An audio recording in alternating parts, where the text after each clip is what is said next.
Most of my training this week has been done indoors, just to the lack of guides, bad weather, and everything else.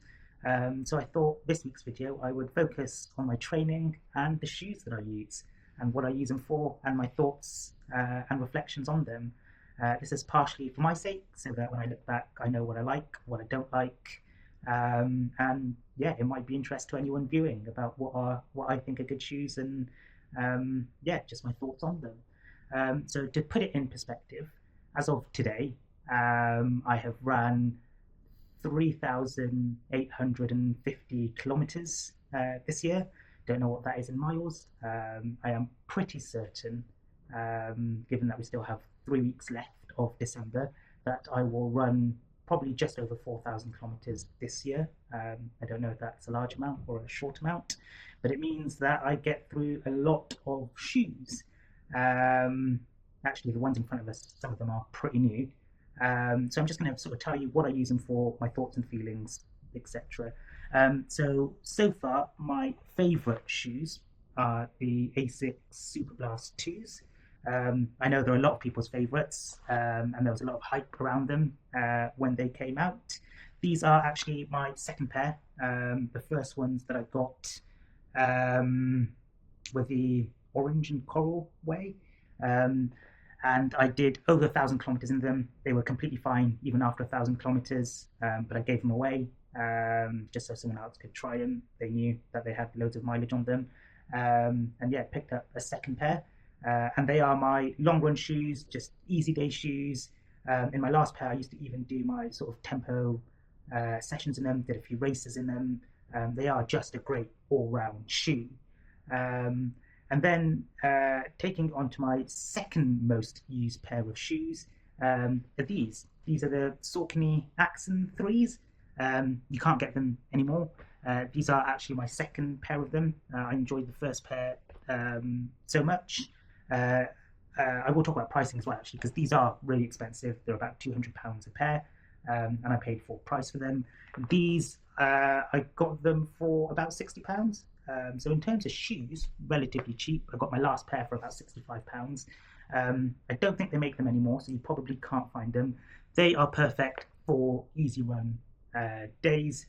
They're quite heavy. They're not the most responsive, but when I want to go slow, then I wear these basically because you can't really pick up the speed in them, or I don't think you can.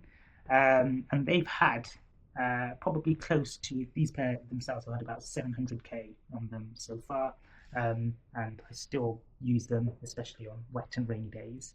Then I have my speed and tempo shoes. These are the Saucony Endorphin Pro 4s. I've had about 350k on them so far. Wore them for London Marathon, and yeah, just enjoy them. So I do my speed sessions in them now because I've got new race day shoes, and they are great. They were the first super shoes, carbon plated shoes, I don't know what you call them, that I bought, and I really enjoyed them. So yeah, they've served me well, but I think they are now coming to the end of their life. And I say that because I did an interesting test in them. So what did I do in them? I did a Tiller fartlek session. So I don't know if you've ever come across that, but it is basically you do 15 seconds, 30 seconds, 45 seconds, a minute, 45 seconds, 30 seconds, 15 seconds, all fast, with half that time of recovery in between. So for a minute rep, you'd have 30 seconds recovery. For 45 seconds, it'd be 20 seconds. And I did them in these, and my average heart rate for the first session, as in the first session that I did in them, were, can't remember off the top of my head, but basically I did exactly the same session in these shoes a week later, and my heartbeat was on average 5 beats per second lower. And these are not carbon plated, so I think these are coming to the end of their lives. And I also find, because I do a lot of my running on the treadmill, that different shoes feel different outside when you're running and on the treadmill. And I definitely think all shoes have their most optimal performance outside on the road. So coming to my newer shoes, these are and these were, when I bought them, £190. So these are the Nike Vimero Plus, I think, in a lovely pink colorway. I've only recently bought these, um, and they've had 45k done on them. I have only used them on very easy runs, um, and they're okay. They're heavy. Normally, at the end of easy runs, I do strides, which is where you pick up the pace, and they feel very heavy when picking up the pace. So yeah, I don't know. I think I did a really easy session. I say session. It was a really easy run with Jen. We were going about 6:30 per k, and they outside, and they felt fine like that. But picking up the pace in them just feel a bit tough for me.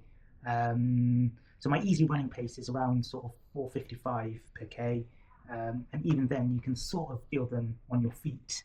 To give you a comparison, I did a 9k easy run in the morning in these at 4:55 pace, and I thought they were okay-ish.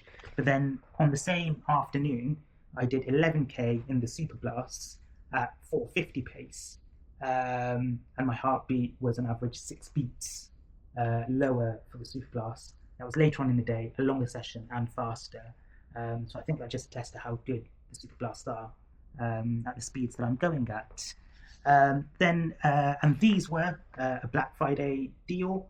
I got them for £89. And then the most hyped shoe of the year, I think, are the Evo SLs. Got these on Black Friday sales for £89 as well, in a lovely colourway. I haven't yet really tried them other than the one session which I was comparing these two. Again, only on the treadmill.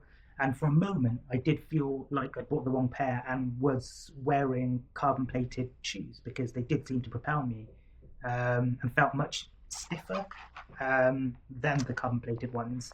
But I think that's just because they're new, and they need to be broken in. But yeah, and then I think I've spoken about the Super Blasts. Yeah, do everything in them. I do have a pair of Nova Blast 4s or 3s. They are outside because they are soaking wet. I've done about 700-ish K on them as well, and they've been great. I know that's an old model. I think we're on the Nova Blast 5s, if not 6s now. I bought them for under £100, and they have just been great for all sorts of running. They are now my dedicated wet day shoe. They should be retired like the Axons because they're dead and they're not that bouncy. But given how lovely some of these colours look, I just don't want to get them muddy. So I've been wearing old shoes. Don't know if that's good or bad for my running. But yeah, those are my shoes basically. If I do have to give favourites, it would be the Super Blasts. There is a box here because I have had a brand new delivery of new shoes. And again, these are the ones that everyone's talking about. It is the what are they? Asics Mega Blast. So these are retailing at £210, which is very, very expensive. So I am glad to have them and to have not spent that money on those because that is, despite running a lot, that is still a lot more than what I would want to spend on shoes. So I'm very lucky to have them and not to have paid that price for them. So yeah, we'll be testing them to see how good they are, how they compare to the Super Blast. I think I'm told they're a lot more spongier than the Super Blasts, but yeah, it'll be fun to put them to the test. So yeah, that's my running shoe rotation. I think if you can afford it, because I know running's stupidly expensive and gets to a point where it can be unaffordable, to have a few shoes for different sessions really helps, and I'm told it helps prevent injury, so that can only be good as well. That will keep us running. What other comments do I have on my shoes? Oh, just to talk about paces in case it matters, because I do think different shoes perform differently at different paces. Like I said, easy runs are done at the sort of 4:55 pace. If I'm running on my own on the treadmill, if I'm running, then it depends on the pace of my guide, but it normally is sort of 5 minutes a k to 6 minutes a k. If I'm doing a tough speed session, my treadmill only goes to 18k an hour, so that's around 320 per k. Like I said, something like this, it feels really tough in, but Superblast, the one session I've done in the Adidas and the Sauconys were all fine at that speed, and same with the Nova Blasts. I'm sorry if this is a boring video or slightly different to what you're used to, but I do think it is interesting trying different trainers and testing them and seeing if they have an effect. It's really interesting always to do the same session at different times and to test the different shoes in them. I know it's not 100% scientific, but it is in a little way, so it's interesting to see the heartbeat and things like that. For that, I do have the Coros and then the Coros armband as well, which I'm told is pretty accurate. If you are a data geek, because I do look at all the stuff, just to put it into perspective, my resting heart rate, sort of when I'm sleeping or doing nothing, is around 45. If I'm active, i.e., sitting around, it's around 54, and my maximum heart rate is 193. I've got in it too.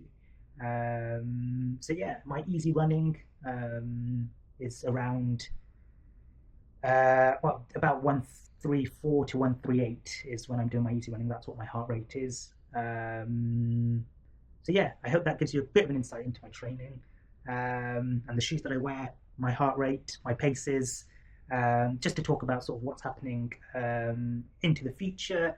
What we're doing, we're focusing on 5k. I want to get as close to 18 minutes as possible.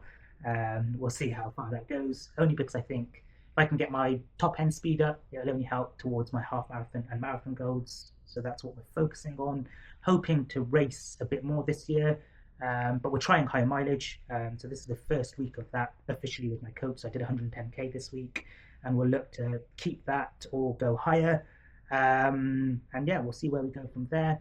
I said I want to race a bit more, just to race on tired legs rather than racing an all-out effort, just to get that stimulus in and work through sort of those race day anxieties, how fueling seems to always upset my stomach on racing, just to work on those. And then my main goal race will be a 5k towards March time, but nothing has been confirmed so far.